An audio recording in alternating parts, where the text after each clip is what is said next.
Right, so calf kicks. So anytime we talk about calf kicks, we have to right away talk about stance. Okay, so if you won't see it that much in Thai boxing because naturally their stance is quite square. Their foot is pointing forward, maybe slightly out. So finding the angle to get to that calf is going to be a right pain in the arse. He's naturally just going to, even if he just puts weight on it and turns his knee out, I'm actually just going to end up kicking his shin. It's going to be terrible for me, okay? So we have to talk about stance. When you're going to use calf kicks is when someone's got like a narrow stance, so if their feet are a little bit more in line. So you might find this in like boxers. So rather than like square on like this, when people start creeping across like this, so if his foot starts creeping across even more there, he's already showing me a bit of that calf. It's way easier to start accessing. Okay. Same on the inside, it can work the other direction. You know, if he's too far out this way, you can really start chopping this out exactly like that. Good reaction. So the stance is really important. So you're going to find that in MMA. Usually people are going to be a little bit squarer because of wrestling and takedown, same with Thai boxing. So anytime you notice someone blading their stance a little bit or narrow, like heels in line, you can really take advantage of that. The other reason is just taking advantage of their weakness. We can start knocking them off balance like you saw there from the outside or the inside. Okay. So first of all, the target, like traditionally on leg kicks, it's going to be up here on like the meat of the leg, on the thigh. Okay.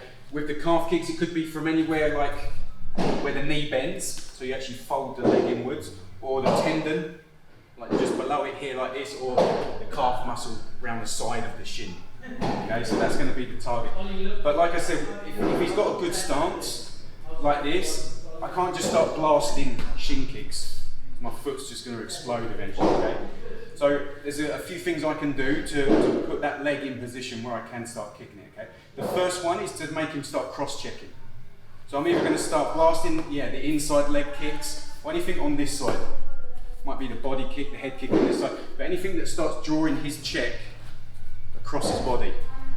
So like any sort of twitch or anything from here where he thinks the kick is coming and he starts checking here, that's when we can start blasting it, whether it's on the floor, because again he might check and put the foot down quite narrow, like put it here, exactly. He might literally just turn inside, because some people will block that kick just by leaning the knee in. Exactly. Okay? Or it could be up in the air. So, especially if I twitch and he brings it up, and we can start blasting that calf. Okay? So, selling the kick onto this side, making him cross-check is going to be a big tactic of getting that foot almost like centre or across centre line. So lots of combinations where we're firing that inside leg kick. Like I said, even firing it on this side, looking for that cross check.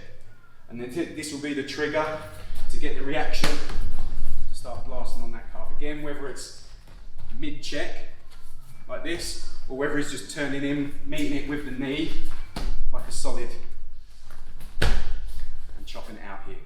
Okay? The other way we can do it is by me making the movement.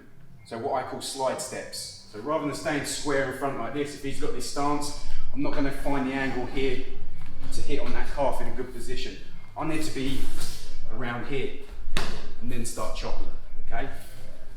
So on the outside leg kick here, it's going to be a slide step. I like doing it with the hook. So I might go like a right straight left hook. On the left hook is when I'm going to slide. And then I've found that angle and we can start chopping. Okay, so right straight left hook. I'm sliding on the left hook. So now I have the nice angle. I can keep my standing foot here and chop behind. What I find usually if I square up my stance like this, I can pendulum myself around and really chop it. So two different variations. I can keep my stance here like this, or if I square my stance up, now I go heel to heel, and I swing around, I end up with this massive angle on the guy.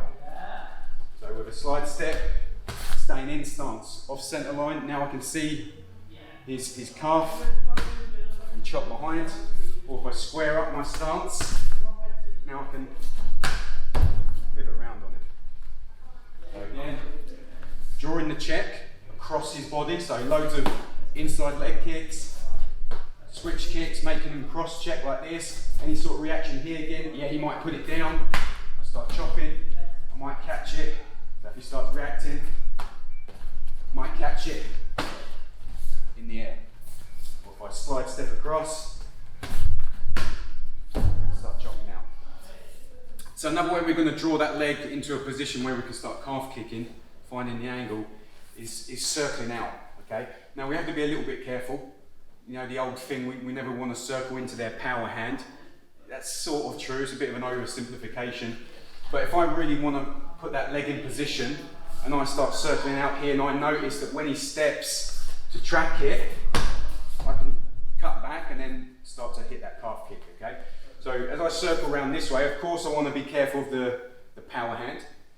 Okay, I have to be wary of that. So hard circle, I might even like really gallop around as I'm circling around here.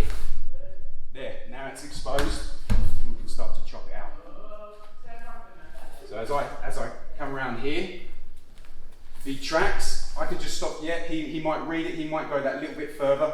Now I've got that position where I can start chopping. So something as simple as just circling out puts us in a nice position to get that calf. So one variation that I used to like, I say like because it's kind of when you're under pressure a little bit, is when the guy is like really teeing off with the hands and you're kind of lacking a bit of space. So you might be against the ropes or against the cage, it doesn't matter, okay? So let's say like maybe I couldn't use my footwork. He's pinned me down a little bit and he's head hunting. So what a lot of people do, when they start getting busy with their hands, they get heavy on the feet and they just start blasting, okay? So like I said, it's not ideal. We never want to be put under that much pressure. But just out of my shell here, all I'm going to do really is just blast that front leg. So as he's just happy punching away, I'm trying to read this as much as possible. I'm not even going to come out of this shell. So I'm not like a normal kick where I might swing this arm down or long guard it. I'm going to stay in this shell and just blast it out like this, okay?